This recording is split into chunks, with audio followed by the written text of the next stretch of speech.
So hello everyone and welcome to our weekly current affairs quiz show, जहां पर हम देखिए इसी तरीके से हर हफ्ते सैटरडे को टॉप 15 क्वेश्चंस पूरे हफ्ते के आपके साथ लेके आते हैं, ताकि आपको एक आइडिया भी लगे कि कैसे क्वेश्चंस आपको एग्जाम में देखने को मिलेंगे।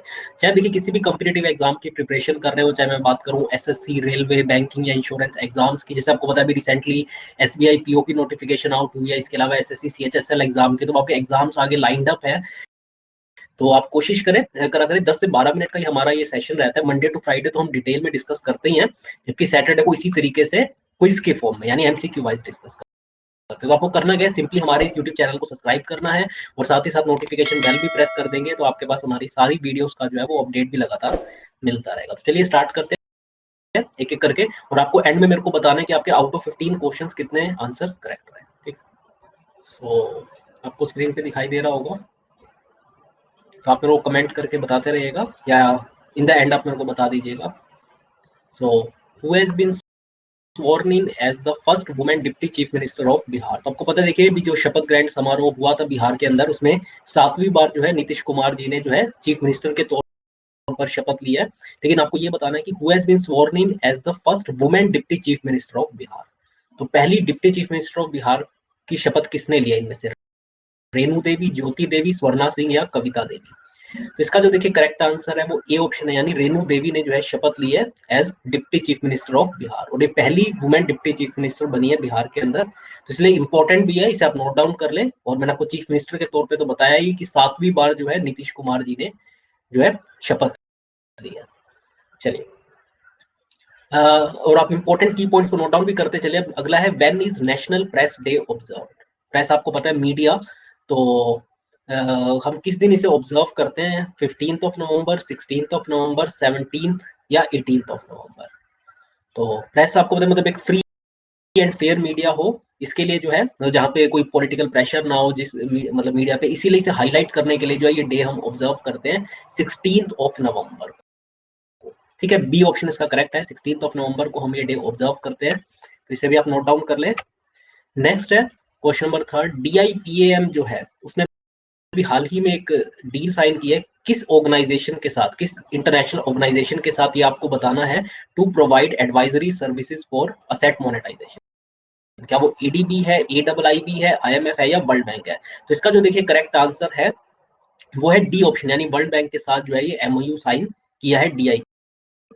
ठीक है, नेक्स्ट अगर बात करें तो which country has been given the hosting rights for FIFA under 17 women's world cup 2022? तो देखिए अभी जो हाल ही में जो होने थे इवेंट्स, उसको तो देखिए पोस्टपोन कर दिया गया है कोविड की वजह से, लेकिन 2022 के अंदर जो फीफा का अंडर 17 वुमेन वर्ल्ड कप होना है, उसके होस्टिंग राइट्स इनमें से किस कंट्री को मिले हैं? क्या वो इंडिया है, मैक्सिको है, स्पेन है या ब्राजील है? तो इसका करेक्ट आंसर है, इजी भी है, इंडिया को देखिए राइट्स मिले हैं, और इंपॉर्टेंट इसलिए भी हो जाता है, और होस्टिंग राइट्स है 2022 के अंदर जो FIFA under 17 women's world cup होना है। ठीक है, तो आप नोट डाउन कर ले, इंडिया इसे होस्ट करेगा अगर सब कुछ देखिए सिचुएशन सही रहती है, क्योंकि ये उम्मीद है कि कोविड की वैक्सीन अगर 2021 तक आ जाती है तो ही जो है इसको पॉसिबल होगा कर पाना, अदरवाइज जो भी एक है।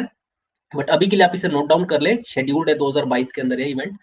आगे अगर बात करें तो एशिया का पहला सोलर पावर टेक्सटाइल मिल, अभी तक देखिए टेक्सटाइल मिल एशिया के अंदर अगर हम बात करें कोई भी ऐसी नहीं है जो सोलर पावर्ड हो। ठीक है, तो इंडिया की किस स्टेट के अंदर ये सेटअप की जा रही है? क्या वो गुजरात के अंदर, तमिलनाडु के अंदर, महाराष्ट्र के अंदर या कर्नाटक के अंदर? तो इसका जो देखिए करेक्ट आंसर है वो है सी ऑप्शन, यानी महाराष्ट्र के अंदर जो है पहली solar power textile mill setup की जा रही है।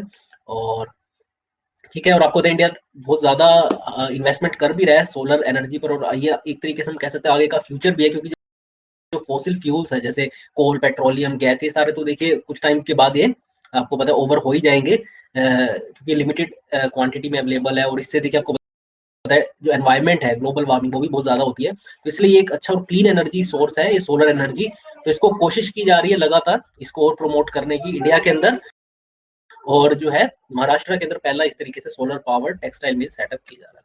ठीक है, आगे बात करते हैं, which among the following Indian cities was not selected by the World economic Forum to pioneer a road map for smart cities? ठीक है, इनमें से देखिए 3 सिटीज को तो सिलेक्ट किया गया, चौथी में से कौन सी सिटी जिसे सिलेक्ट नहीं किया गया ये आपको बता है, तो बेंगलुरु, गुरुग्राम, हैदराबाद या फरीदाबाद? तो देखिए बेंगलुरु, हैदराबाद और फरीदाबाद को तो वर्ल्ड इकोनॉमिक फोरम ने सिलेक्ट किया है to pioneer road map for smart cities, लेकिन गुरुग्राम को इसमें इसमें से एक्सक्लूड किया गया है। जबकि देखिए उम्मीद थी कि गुरुग्राम, क्योंकि आपको पता है टेक सिटी है, यहाँ पे ऑलमोस्ट बहुत सारी आईटी कंपनीज भी है, लेकिन उसे अभी इससे नहीं रखा गया इस लिस्ट के अंदर। बाकी बेंगलुरु, हैदराबाद और फरीदाबाद को इस लिस्ट के अंदर रखा गया। तो गुरुग्राम इसका करेक्ट आंसर है, उसको इस लिस्ट के अंदर वर्ल्ड इकोनॉमिक फोरम ने for road map for smart cities की लिस्ट में नहीं रखा। ठीक है, आगे बात करते हैं question number 7। Who among the following virtually inaugurated the Bengaluru tech summit on November 19? तो इनमें से किसने जो है इसे इनॉग्रेट किया वर्चुअली बेंगलुरु टेक समिट को नवंबर 19 को? क्या वो एम वेंकैया नायडू है जो पता है vice president at present, Narendra Modi, Ravishankar Prasad या अमित शाह? तो इसका करेक्ट आंसर है B option, Narendra Modi ji. Prime minister ने खुद इसे इनॉग्रेट किया वर्चुअली इस टेक समिट को नवंबर 19 को। इसे आप नोट डाउन कर ले। ये सारे देखिए में से ऑलमोस्ट करंट अफेयर्स मैंने आपके साथ डिस्कस किए हुए हैं, जो Monday to Friday show discuss करते हैं उसके अंदर। आगे आप बताएं when is world toilet day observe? इसका आपको करेक्ट आंसर बताना है, क्योंकि ये भी मैंने आपके साथ डिस्कस किया हुआ है। तो ये आप मेरे को कमेंट करके बताएंगे कि वर्ल्ड टॉयलेट डे हम किस दिन ऑब्जर्व करते हैं। बेसिकली सैनिटेशन को इम्प्रूव करने के लिए जो सर्विस इसकी वो है, सैनिटेशन की जो है फैसिलिटी हर तरफ प्रोवाइड है, उसके लिए आपको पता है स्वच्छ भारत अभियान भी शुरू किया गया था 2014 के अंदर, और उसके बाद अभी उसका दूसरा फेज भी चल रहा है। खासकर अभी रूरल एरियाज को ज्यादा फोकस किया जा रहा है, ताकि वहां पे भी इस तरीके की सैनिटेशन फैसिलिटीज हर जगह हर गांव के अंदर प्रोवाइड की जाए। तो इससे आपको मेरे को कमेंट करके बताने कि वर्ल्ड टॉयलेट डे हम किस दिन ऑब्जर्व करते हैं, उसका थीम अगर आपको पता है तो वो भी आप मेरे को जरूर बताइएगा इस बार का। आगे बात करते हैं which two nations signed a landmark defence deal to counter China's growing influence in the South China Sea? आपको पता है देखिए लगातार चाइना का जो एक तरीके से एग्रेसिव बिहेवियर है, चाहे वो इंडिया के साथ अगर हम बात करें जो एलएसी पर तनाव चल रहा है, इसके अलावा जापान के साथ भी चल रहा है, ऑस्ट्रेलिया के साथ भी अगर आप देखेंगे तो अभी काफी, खैर उनका लैंड बॉर्डर तो टच नहीं करता, बट स्टिल ऑस्ट्रेलिया के साथ भी उसका इशू चल रहा है। यूएस के साथ तो ऑलरेडी ट्रेड डील चल ही रही थी, ट्रेड डील को लेके जो है तो खैर, तो किन दो देशों ने जो है अभी लैंडमार्क डिफेंस डील साइन की है to counter China's growing influence in the South China Sea? क्या वो इंडिया ऑस्ट्रेलिया है, इंडिया जापान है, जापान ऑस्ट्रेलिया है, या ऑस्ट्रेलिया यूएस है? तो इसका करेक्ट आंसर है सी ऑप्शन, यानी जापान ऑस्ट्रेलिया। तो इन दो देशों ने मिलकर जो है ये लैंडमार्क डिफेंस डील साइन किया है। और आपको मैंने बताया कि चाइना के किस तरीके से भी रिलेशंस इंडिया के साथ, तो देखिए आपको पता ही है जो एलएसी पर हो रहा है, इसके अलावा जापान के साथ भी, वहां पर भी उनका भी देखिए लैंड को लेके डिस्प्यूट है जापान के साथ भी। और यूएस के साथ मैंने आपको बताया ट्रेड को लेके काफी टाइम कंफ्लिक्ट चलता रहा, एक तरीके से ट्रेड वार चली इतना टाइम, खासकर जब से डोनाल्ड ट्रंप प्रेसिडेंट बने थे, उसके बाद कोरोना वायरस को लेके जो एलिगेशंस लगाए चाइना के ऊपर, जो उनका बिहेवियर है बेसिकली, तो उसको देखते हुए जो है जापान और ऑस्ट्रेलिया ने डिफेंस डील साइन किया। सी ऑप्शन इसका करेक्ट है।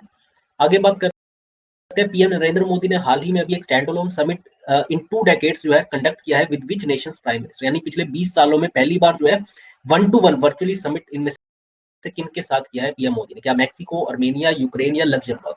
तो किस देश के हेड ऑफ द स्टेट के साथ ये समिट कंडक्ट किया गया? तो इसका करेक्ट आंसर है डी ऑप्शन, यानी लग्जमबर्ग के जो प्राइम मिनिस्टर है उनके साथ जो है ये वर्चुअली 1-to-1 ये समिट कंडक्ट किया गया है अभी। इसको आप नोट डाउन कर ले। और पिछले 2 डेकेड्स यानी पिछले 20 सालों में 1-to-1 इस तरीके से कोई समिट नहीं हुआ था। वैसे और ओकेजन्स पे जब बाहर की कंट्री से के जब लीडर्स आए होते तब तो देखिए मिलते ही हैं, बट 1-to-1 जो समिट की अगर बात करें तो वो 2 डेकेड्स में पहली बार लग्जमबर्ग के साथ कंडक्ट किया गया। चलिए आगे बात करते हैं। अभी आईसीसी ने हाल ही में जो है रूल्स चेंज किए हैं कि मिनिमम कितनी एज लिमिट होनी चाहिए इंटरनेशनल क्रिकेट खेलने के लिए? क्या 14 ईयर्स, 15 ईयर्स, 16 ईयर्स या 18 ईयर्स? तो सेफ्टी को ध्यान में रखते हुए प्लेयर्स की कम से कम 15 ईयर्स, यानी बी ऑप्शन इसका करेक्ट आंसर है, रखा गया है कि 15 साल तो कम से कम एज होनी चाहिए इंटरनेशनल क्रिकेट खेलने के लिए, चाहे आप अंडर 19 खेल रहे हो या उसके बाद जो होता है, ठीक है, रेगुलर फॉर्मेट। तो इसका करेक्ट आंसर है 15 ईयर्स एज आपकी कम से कम होनी चाहिए इंटरनेशनल क्रिकेट खेलने के लिए। तो ये आईसीसी ने अपने रूल्स में इसे चेंज किया है। अगर बात करें आगे क्वेश्चन नंबर 12 के बारे में कि किस स्टेट या यूटी गवर्नमेंट ने भी हाल ही में अनाउंस किया कि वो 2000 रुपए का फाइन चार्ज करेंगे फॉर नॉट वियरिंग मास्क? अगर आपने मास्क नहीं पहना हुआ तो आपको 2000 रुपए का फाइन हो सकता है। तो किस स्टेट या यूटी गवर्नमेंट ने ये डिसीजन लिया है? क्या वो दिल्ली है, हरियाणा है, उत्तर प्रदेश है या महाराष्ट्र है? इसका देखिए करेक्ट आंसर है ए ऑप्शन, यानी दिल्ली ने ये डिसीजन लिया है। और क्योंकि आप देखेंगे पिछले कुछ दिनों से लगातार वहां पे दिल्ली के अंदर काफी तेजी से केसेस बढ़ रहे हैं कोरोना के, तो इसलिए डिसीजन लिया गया। पहले ये प्राइस 500 रुपीज का था, तो अभी से बढ़ा के 2000 रुपए कर दिया, ताकि ज्यादा से ज्यादा लोग इसको मास्क को पहने और इस वायरस को स्प्रेड होने से ज्यादा से ज्यादा रोका जाए। इसके लिए जो है इस फाइन के पैसों को बढ़ाया गया, 500 से 2000 रुपए किया गया। आगे बात करते हैं, India signed a USD 120 million agreement with which international financial institution to modernise the transport sector of Meghalaya. तो मेघालय के ट्रांसपोर्ट सेक्टर को इंप्रूव करने के लिए, मॉडर्नाइज करने के लिए इंडिया ने किस इंटरनेशनल ऑर्गेनाइजेशन के साथ जो है एग्रीमेंट किया है? क्या वो IMF है, ADB है, वर्ल्ड बैंक है या EIIB है? तो देखिए इसका आंसर भी आप मेरे को कमेंट करके बताएंगे। ये आपने अगर न्यूज सुनी हो या इजीली देख सकते हैं, आई होप आपको इसका आंसर आता होगा, तो आप लोग कमेंट करके बताएंगे कि किसके साथ इंडिया ने ये एग्रीमेंट साइन किया है 120 मिलियन US डॉलर का, ताकि मेघालय के अंदर ट्रांसपोर्ट सेक्टर को इंप्रूव किया जाए। आगे बात करते हैं, when is world children day observed? तो किस दिन जो है हम वर्ल्ड चिल्ड्रन डे ऑब्जर्व करते हैं? क्योंकि देखिए वैसे जो चिल्ड्रंस डे इंडिया के अंदर आपको पता है नवंबर 14 को ऑब्जर्व करते हैं जवाहरलाल नेहरू की बर्थ एनिवर्सरी पर, बट अगर हम बात करें वर्ल्ड चिल्ड्रन डे के बारे में, तो वो हम किस दिन ऑब्जर्व करते हैं? क्या नवंबर 19, नवंबर 20, नवंबर 17 या नवंबर 18? तो इसका जो करेक्ट आंसर है वो 20 नवंबर है, यानी कल के दिन जो है हम ये ऑब्जर्व करते हैं वर्ल्ड चिल्ड्रन डे हर साल। मैंने आपको इंडिया के उसमें बताया कि इंडिया में तो हम 14 नवंबर को चिल्ड्रन डे ऑब्जर्व करते हैं जवाहरलाल नेहरू की बर्थ एनिवर्सरी पर, बट अगर हम बात करें वर्ल्ड चिल्ड्रन डे के तो 20 नवंबर। ठीक है, वैसे ही टीचर्स डे का जैसे इंडिया के अंदर हम 5 सितंबर को ऑब्जर्व करते हैं on the birth anniversary of Sarvepalli Radhakrishnan, जबकि इंटरनेशनल जब हम टीचर्स डे सेलिब्रेट करते हैं 5 अक्टूबर को। तो इस तरीके से आपको कुछ ऐसे डेज है जो इंडिया के अंदर हम अलग डेट पे सेलिब्रेट करते हैं और इंटरनेशनली अलग। तो चिल्ड्रंस डे का मैंने आपको बताया, इसके अलावा टीचर्स डे का भी। ठीक है, और आखिरी क्वेश्चन आज का हमारा है कि which nation is chairing the 15th G20 summit, जो कि आज से स्टार्ट हो रहा है।